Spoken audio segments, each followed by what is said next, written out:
Hello दोस्तों, आप सभी का स्वागत है हमारे YouTube फैमिली चैनल पर रोजगार विद मेहनत पर। साथियों, आप सभी कैसे? उम्मीद करते हैं अच्छे होंगे, मस्त होंगे, जबरदस्त होंगे। और दोस्तों, जैसा कि आप सभी को पता है कि हमारी क्लासें करीब 15-20 दिन से नहीं हो रही थी क्योंकि कुछ टेक्निकल प्रॉब्लम इशू था, जिसके कारण क्लास नहीं ले पा रहे थे। और आज जो टॉपिक लेकर आना है उन टॉपिक पर 90% बच्चे गलती कर देते हैं बोर्ड एग्जाम में लिखने में। तो आज हम आपको 4 नंबर की पूरी परफेक्ट तैयारी कराने वाले हैं। इससे पहले अगर आप हमारे चैनल में पहली बार जुड़े, चैनल को सब्सक्राइब कर ले, बेल आइकन को प्रेस कर ले, ताकि आपको ऐसे ही मजेदार वीडियो पहले से पहले मिलते रहे। तो चलिए आज पढ़ेंगे वर्नर का सिद्धांत, देखते चलिए। तो साथियों, वर्नर के अनुसार किसी उपसह संयोजक यौगिक के केंद्रीय धातु परमाणु 2 प्रकार की संयोजकता प्रदर्शित करते हैं। तो सबसे पहले बात कर ले, जो वर्नर थे उनके अकॉर्डिंग जो यौगिक लिखा जाता था वो कैसे लिखा जाता था। उनके अकॉर्डिंग यौगिक लिखने का तरीका यह था CONH3 का होल 6.Cl3। ये तरीका था वर्नर का लिखने का। लेकिन हम इसी को दूसरे रूप में अगर लिखे तो क्या लिखते हैं? इसी का जो दूसरा रूप होता है लिखते हैं CONH3 का होल 6Cl3। ये भी सही है, ये उससे संयोजक यौगिक लिखा है। तो चलिए, इन्होंने बताया कि 2 प्रकार की संयोजकता प्रदर्शित करते हैं। पहली होती है प्राथमिक, दूसरी द्वितीयक। साथियों, जो वर्नर नाम के वैज्ञानिक थे उन्होंने बताया कि जो उपसह संयोजक यौगिक के केंद्रीय धातु परमाणु, केंद्रीय धातु परमाणु ये होता है, केंद्रीय धातु परमाणु ये होता है। इन्होंने बताया कि ये 2 प्रकार की संयोजकता को व्यक्त करते हैं। कितनी? 2 प्रकार की संयोजकता को व्यक्त करते हैं। ठीक, पहली हो गई एक प्राथमिक, इसे बोलते हैं, एक होती है प्राथमिक, और दूसरी होती है हमारी द्वितीयक। क्या होती है? द्वितीयक। ये 2 प्रकार की संयोजकता व्यक्त करते हैं। ठीक है दोस्तों, इतना समझ में आ गया होगा। अब आगे हम बात करते हैं कि इन्होंने क्या क्या बताया अपने उसमें। इन्होंने बताया, पहला पॉइंट इनका था कि ये ऋणायन द्वारा संतुष्ट होती हैं। ये ऋणायन द्वारा संतुष्ट होती है, मतलब कि जैसे चित्र बनाने, एक चित्र बनाने, मान लो ये हो गया CO, यानी कि हमारा क्या हो गया? केंद्रीय धातु परमाणु, क्योंकि केंद्रीय धातु परमाणु हमेशा बीच में रखा जाता है। लिगेंड कितने थे हमारे? 6। लिगेंड कितने थे? 6। NH3 NH3 NH3 NH3 NH3 NH3।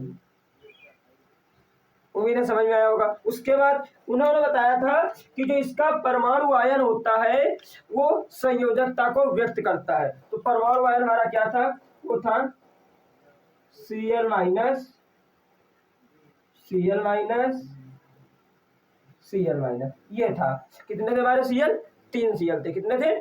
3 Cl थे। चलिए बात कर लेते हैं। इन्होंने कहा है कि ये ऋणायन द्वारा संतुष्ट होते हैं। तो देखिए, जो हमारा क्लोरीन है Cl पर माइनस होता है, Cl पर जो चार्ज होता है वो माइनस ही तो होता है। तो इसका मतलब क्या, जो प्राथमिक संयोजकता के यौगिक होते हैं वो कैसे, किससे संतुष्ट होते हैं? माइनस, यानी कि ऋणात्मक से संतुष्ट होते हैं। अगला पॉइंट इन्होंने कहा था कि इसे बिंदुदार रेखा से व्यक्त करते हैं। इसे बिंदुदार रेखा से व्यक्त करते हैं। अगर आपसे कहा जाए कि आप इस संरचना में यह पहचाने कि कौन प्राथमिक संयोजकता को प्रदर्शित कर रहा है, इसको पहचानने का तरीका ये होता है कि जो माइनस का हो या तो बिंदुदार रेखा से प्रदर्शित किया जाता हो। तो देखिए, इसमें जो Cl है, जो Cl माइनस है, वो किससे, वो बिंदुदार रेखा से प्रदर्शित किया जाता है। किससे प्रदर्शित किया जा रहा है? बिंदुदार रेखा से प्रदर्शित किया जाता है, बिंदुदार रेखा से प्रदर्शित किया जा रहा है। तो समझ में आई बात। फिर अगला पॉइंट का क्या था? थर्ड पॉइंट था कि ये दुर्बल प्रकृति के होते हैं।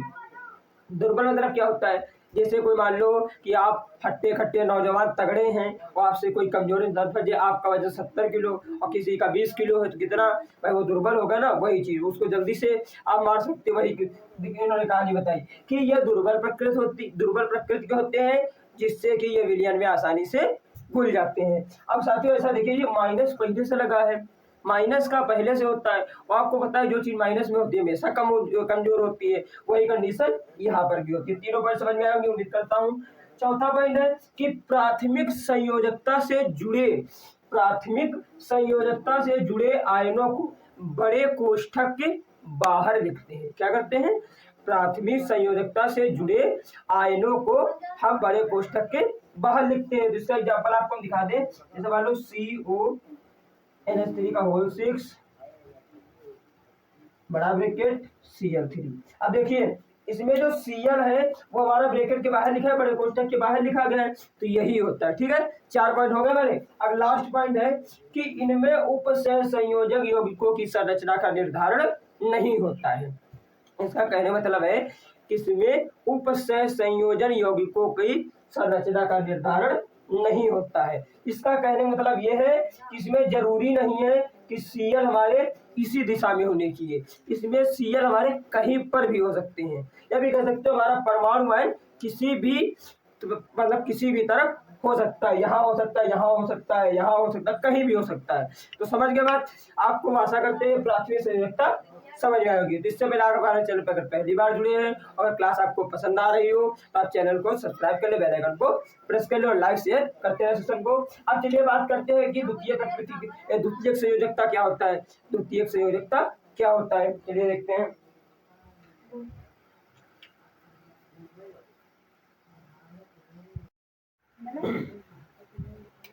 चलिए साथियों देखते हैं हमारी द्वितीयक संयोजकता क्या होती है। हमने प्राथमिक संयोजकता के बारे में अच्छी तरीके से पढ़ लिया, कवर कर लिया।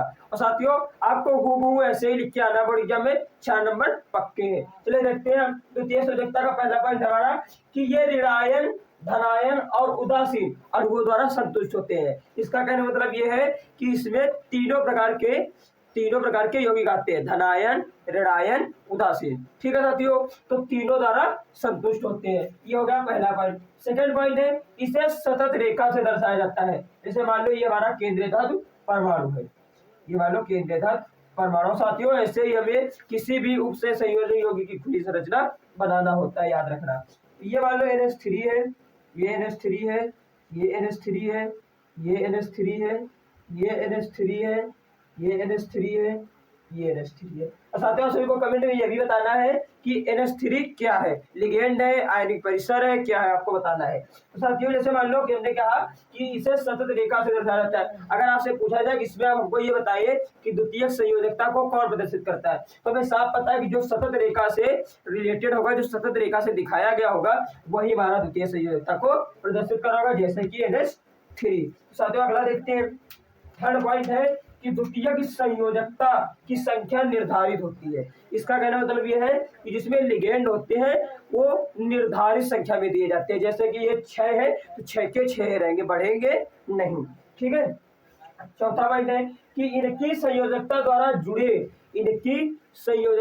जुड़े लिगेंड व केंद्रीय धातु परमाणु को हम बड़े कोष्ठक के अंदर लिखते हैं। मान लो कि ये हमारा बड़ा कोष्ठक है, अंदर है CONH3 का होल 6 बाहर है Cl3। तो हमारा जो ब्रैकेट के अंदर है बड़े कोष्ठक के अंदर वो क्या है, CONH3 का होल 6। यही हमारा क्या होगा, द्वितीयक संयोजकता होगा। चलिए अगला बढ़ते हैं, पांचवा पॉइंट कि इस संयोजकता से यौगिकों के उपसह संयोजक परिसर का निर्माण होता है।